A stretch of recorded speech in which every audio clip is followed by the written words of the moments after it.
Welcome back to another episode of 40 Facts about the 40K universe. I am your host, Gershwin, and you are watching One Mind Syndicate. Today we continue talking about the Tau Empire, as we get into the origins of the ethereal caste. This is a theory of where the Ethereals have come from, and why they have this mind-controlling power, and just this awesome innate ability to build the Tau Empire. If you're new to the channel, subscribe because we post Warhammer 40K content every single day. And if you have any suggestions, comment down below. But with that said, let's get into 40 facts as to the origins of the ethereal caste. The Tau are a young, humanoid, and technologically advanced intelligent race native to the eastern fringe of the Milky Way galaxy. Their success as a species has allowed them to create the Tau Empire, a large and rapidly expanding alien stellar empire situated within the Imperium of Man's Ultima Segmentum. But the rise of this species could not have been predicted. 6,000 standard years ago, in the 35th millennium, an Adeptus Mechanicus explorator fleet discovered the Tau homeworld of Tau, and determined that its population of sentient Xenos were a primitive people at the Stone Age level of development, having only just mastered fire. There was nothing special about this race. Early in their history, the Tau were a culture built upon warring tribes. During this time, the Tau's legends tell that on a mountain plateau called Phio Town, an allegiance of plains dwellers and air Tau laid siege to the mightiest fortress city of the Builder Tau. Nearly 7,000 beings dwelt in this great citadel, and in vain the traders attempted to negotiate with the plains warriors. The Plains Warriors' blood was afire, though, and they would broker no settlement except that delivered at the end of a rifle. For 5 seasons, the cannons of Phio Town held the attackers at bay, but supplies were running low, and disease was rife within the city walls. As night fell upon another bloody day of fighting, the leaders within Phio Town prayed for a miracle. Little did they know that on this night their prayers would be answered. Emerging from the darkness, a Tau of unusual presence walked into the besiegers' camp, asking to see the army's commander. He was softly spoken, yet it is said that he had an undeniable authority. The sentries to whom he had announced himself found themselves compelled to escort him to their leader. At the same time, within the walls of Phio Town, a similar individual presented himself to the guards of the fortress. How he penetrated the defenses of the city, he would not say. All he asked was that he be allowed to speak to the castellan of the fortress. Again, his request could not be denied, and he was permitted an audience with the city's leaders. Within the hour, the fortress gates were open. The stranger guided the citadel's leader toward the torch-lit camp of their attackers. As the gates opened, they were met by a party from their enemy, led by a figure who was the stranger's twin in all respects. The 2 newcomers called themselves Ethereals, and bade the other to sit. Beneath a maiden moon of purest white, they began to speak, explaining that the talents of each of their tribes would be harnessed. They spoke of a greater good that could be achieved if they would put aside their warlike ways and work together.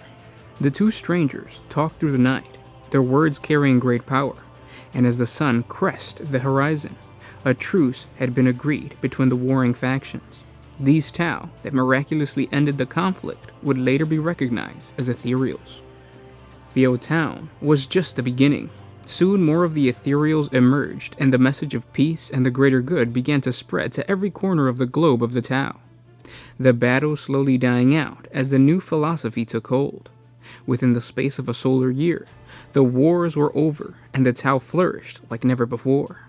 Where these Ethereals came from is unknown, but what is known is that the Tau Ethereals continue to guide the Tau Empire with an almost mind-controlling power. That is because the authority of an Ethereal over the members of other castes in the Tau society is so absolute that if one were to order a lower caste Tau to kill himself, that Tau would be met with instant and unquestioning obedience. Many assume such manipulation is a form of innate psychic ability. Others feel that the faultless loyalty the Ethereals inspire has been contrived by some unseen technology, per-natural indoctrination, or is even the result of some pheromone-based biochemical reaction. The truth can be found by understanding the biological makeup of the Ethereals. The few captured ethereal bodies demonstrate an undefined organ in the center of their forehead. It was assumed that this organ must be the key to the controlling effect, yet the specimen captured has been extensively examined and no functioning biological system has been identified. Mind-controlling an entire race seems like a daunting task, but the truth is that a threat like this is not a new phenomenon. The Enslavers, a race of intelligent other-dimensional psychic entities native to the realm of the Immaterium, similar in appearance to hybrids of Terran jellyfish, are capable of taking control of the mind of a psychic individual in the physical universe. Also known as sirens, Krell, dominators, or puppeteers, Enslavers drift with the currents of the Immaterium and are drawn to the psychic emanations of other creatures who remain in real space. Once a suitable psyker host is located, the enslaver forms a parasitic mental bond, which over the course of a few days will turn the unfortunate, mind-controlled host into a living warp portal, so that more enslavers can enter the material universe and find a new host. The enslavers have their own profound impact on the galaxy in a catastrophic event known as the Enslaver Plague. This occurred about 60 million standard years before the present. During this time, the galaxy was wrapped up in the war in heaven between the Necrons and the Old Ones. The turmoil of this conflict destabilized the Immaterium and gave birth to the Enslavers, which ultimately assaulted the Old Ones' stronghold and forced them to leave the Milky Way galaxy. And with the Old Ones gone, the Necrons purged the Milky Way galaxy of the fuel source needed by these enslavers, intelligent life. With no food source, it is believed that the enslavers simply slipped back into the Immaterium to wait for the galaxy to become repopulated with a large population of newly evolved intelligent life. But the reality is that in the 60 million years since that time, one of these enslavers branched off and evolved to become a stronger, sentient being. This is not something far-fetched. Simply look at how powerful the Chaos Gods became between the war in heaven and the current millennium. What's to say that an enslaver evolved a better method of controlling individuals to the point where he can amplify his control of individuals by creating a web of creatures that strengthen his control over them the more that join the web? The enslaver can then use this network of beings to exist in real space indefinitely, instead of creating a portal that would be used by other enslavers. By doing this, the enslaver can feed off the psychic powers of the network and be part of the same network. To do this, the enslaver required the perfect race to take control of, one which had a small impression in the warp as to not be detectable by other psychic entities, but capable of transmitting some psychic presence. Finding this race must have proven very difficult until finally that perfect race was discovered. A prayer seen so faintly through the Immaterium that any other entity would have missed it. This prayer came from the leaders of Field Town, as their city was under siege. The Tau possessed almost no psychic presence in the warp, but that is not to say they do not possess any at all. This is why Commander Farsight can benefit from the psychic power of his sword, yet he himself cannot use any psychic abilities. This low level of psychic imprint drew the enslaver to the Tau race, and he began to create his psychic network using his ability to mind control a caste of Tau, that in turn gained the ability to mind control other Tau and strengthen his psychic network.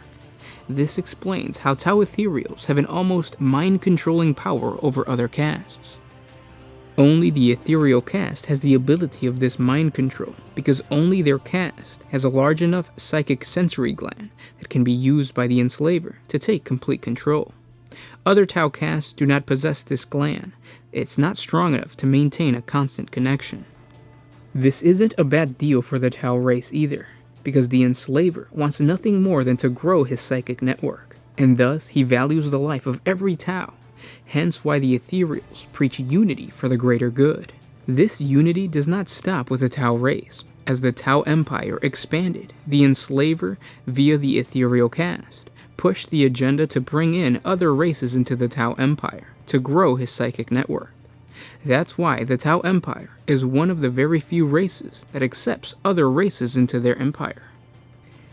These new races, like the Kroot, Vespid, and humans, will never be fully controlled by the enslaver, but they will be fed upon, just like members of the Tau castes. Now, of course, the enslaver wants to maintain this network to himself, and so allowing the Tau Empire to gain the ability to travel in the warp would reveal his plan to other chaos entities, which is why the Tau Empire does not use warp travel, even though they have warp-sensitive races in their ranks. The enslaver wants to keep his network away from others, because other warp powers could damage or destroy his agenda. This is what happened with Farsight. Farsight gained his free will because the sword he carries disrupted the psychic connection between the Ethereals and his people. Many other Tau armies have become leaderless after the death of an Ethereal, but only Farsight completely severed ties. This is because only Farsight was empowered by another warp power, canceling out any control from the enslaver. Now, the Tau Ethereals will never announce the truth about the enslaver because they themselves do not know that they're being controlled by the enslaver. Just like a psyker being controlled by an enslaver in the Imperium doesn't really know until the warp gate is opened that he is being mind controlled. GW will never announce the existence of this enslaver or this warp entity who is in control of the Tau Empire because this is just a theory. It's something that came to my mind, and it was inspired by the cartoon Rick and Morty. If you guys watch Rick and Morty, there's a character in there called Unity. For those that don't watch Rick and Morty, basically this character of Unity is a parasite that has taken control of an entire race, and instead of having this race turn into something like the Tyranids where they have a hive mind and they're trying to conquer worlds, Unity, the character, actually spreads the idea of prosperity and just peacefulness. So it creates an entire utopia. The reason for this utopia is because if there's no killing, then the Unity continues to grow, and it just starts expanding into, more planets and just a larger civilization, which is what's happening to the Tau Empire. So if you have some type of being that's mind controlling an entire race, why would you have them go to war with themselves or even with others? Why not spread the greater good? And that is what it's doing. Of course, if it gets attacked, the Unity, or in this case the Tau Empire, has to attack back. But their main goal is not to be aggressive, and rather to be unifying and bring in more races into the Tau Empire, because this one being, this psychic being, the enslaver in my situation, is wanting to grow their network of control. Again, comment down below, let me know what you think of this theory, and if you guys like this video, don't forget to share it with your friends on Facebook and Twitter. If you have a Tau player, share this video with them, let them know, or hopefully they let me know what they think of this theory. And again, if you want any topics of Warhammer 40K covered on our channel, please comment down below. And if you want to support us a little bit more, jump on over to Patreon. A simple $1 a month helps us create more videos for you guys. If you can't, that's completely understandable. Simply by liking, commenting, and sharing, it helps out the channel. With that said, this was Gersh1 with One Mind Syndicate, signing out.